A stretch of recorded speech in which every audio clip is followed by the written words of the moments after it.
Hello mga happy katindera ko dyan. Ayan, nakikita nyo ba yan? So, time check muna tayo, no? It's 11:20 na po ng gabi. Ayan, close na tayo. Sakit ng balakang ko, ah. So, eto pala guys, ayan. Nakikita nyo? Hindi nyo makita at walang flash wave. Ayun, mas malinaw pag ganito. Hindi naka-dual view. So, eto guys is mayroong pumunta sa akin dito sa aking tindahan na isang ahente ng mga gummies, cheap toys, ayan mga candies na yan. Yung lagi kong binibili sa sa Commonwealth Market. Kapag nag-Commonwealth Market ako, hindi nawawala ang mga candies na yan. Ayan. So, this time, or today is meron nga pumunta sa akin dito at inalok ako ng mga Westie kasi nakita nga niya yung tindahan ko, may mga ganitong paninda. So, syempre, tanong muna tayo kung magkano. Okay? Bago tayo makipag deal dun sa tao. So, ayun, mas mababa sa kanya kasi nga yung mga ganito sa Commonwealth Market is 125 pesos. Diba? Pero binibenta pa rin natin siya ng ng 5 piso. Kahit sa isang box is meron na lang tayong 25 o minsan 20 na lang, ganyan. Diba? Pero sa kanya is 120, no? So, sayang kung ayos nga sana yung ating sasakyan, no? Alam niyo naman ako, kapag pumunta ako ng Divisoria, Diyos ko, hindi pwedeng uuwi ako ng isang plastic lang or isang box lang. Diba? Kung ano yung makita ko na alam kong tatangkilikin ng mga chikiting, ng mga customers ko, mga bata, is talagang kukunin ko, no? Yun nga lang, hindi natin kakayanin pag ganito kadami. So, mabuti na nga lang, meron akong ka-transaction na binigay niya sa akin yung cellphone number niya, and then tawag dito, inad niya na ako sa Facebook, dun sa group chat, yun, meron kaming group chat na doon is mag-update siya ng mga bagong paninda, ng mga ganito. Dahil magpapasko na, alam nyo na. So, maganda nga ako sa Divisoria dahil nasabi nung isang viewers ko na si Miss Mary Jane Aguilar, yung nakita ko dun sa Pure Gold is mas mababa nga, syempre talaga sa Divisoria. Mga 90 pesos lang, 95. Ayan, no, yun nga lang.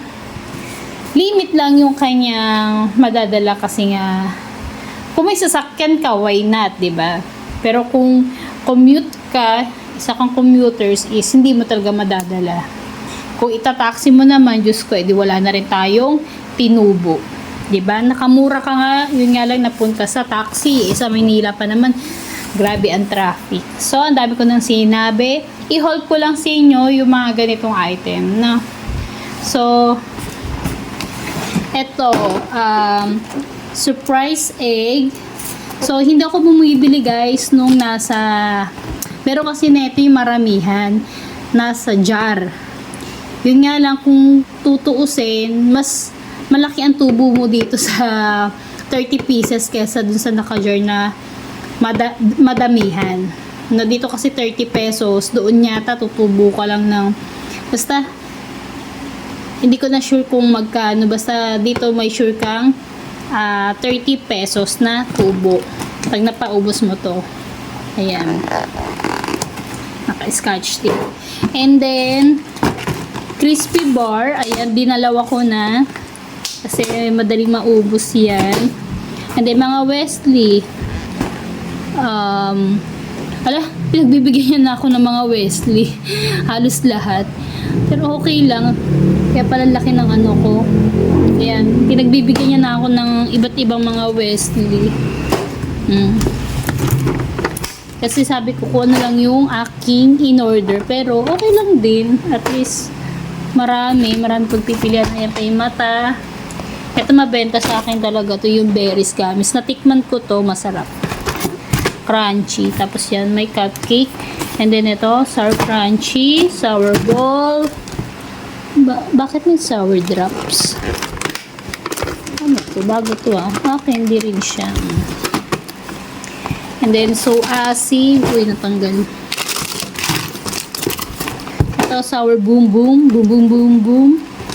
And then, inject. Aba, bakit dalawa? May spoon pa. Pinaghalo-halo niya na. Kung ano-ano niya na pinaglagay niya. So, okay lang. Tapos ito yan, tigwa 120 rin yan. Para daw siyang Cloud9. And then, ito ayoko sanang kunin to. Kasi 'di ba piso bentahan ko nito ng mga tawag dito belt to karate belt. Pero sabi niya kasi is mahaba to. Oo nga naman mahaba. Kasi one time, 'di ba yung may suki ako sa Commonwealth Market, maikwento ko lang. Sabi niya malaki daw tubo ko sa ganito. Tapos nung binilang ko, nalugi pa ako. Naano ko na, naibenta ko na tig piso. So, ito is gagawin daw na 4-5. Ayan. 4-5 siya. Kung gusto ko, puputulin ko siya. Yung hahatiin, ayun, piso isa. So, it depends na lang kung ano. Kasi mahal na rin talaga ang karate belts. Kasi yung isa na ito, yung isang pack na 38 pieces ang laman is 32 pesos na. So, sa isang pack is meron ka lang 6 pesos. O, diba? Maliit yung tubo natin sa ganun. Pero ito, yan, 4-5 na lang natin. Huwag na natin magputol-putol. Ayan, Choco Dino. Ayan, chocolate. Ito, mabenta rin sa akin to eh. Ayan. Parang mahal sa kanila tong ano. Tawag dito, yema. Ayan, 24 pieces siya. Ang yema sa kanila is 105. So, i-divide mo sa 24. Parang lumalabas nasa ano lang. Diba? Wala pang piso yung tubo mo sa isang ganito. Sa isang yema. Yan, Wesley ulit. Yan, peppermint. And then, yung egg. Yung ganito na 200 pieces is 182 eh sa Commonwealth Market. Sa kanya is 140. Tama ba? 140 o 160? Yung basta ganun. Yeah, basta kapag mga 30 pieces ang nakalagay, 120 ang presyuan. Yan. Ito 150 pieces. Ito naman is kano ba to? 120 yata. Yan. Mga lollipop na may ilaw-ilaw. Ito, bago pagkakaguluhan na naman to ng mga suki-suki natin. Tapos dodo. Yan. Ito, dinalawa ko talaga to. Mabilis maubos to eh. Stone. Tapos yun. And then, dahil nasa worth 5,600 plus to, 664 to, meron akong free sa kanya. Ano na ba yung free ko?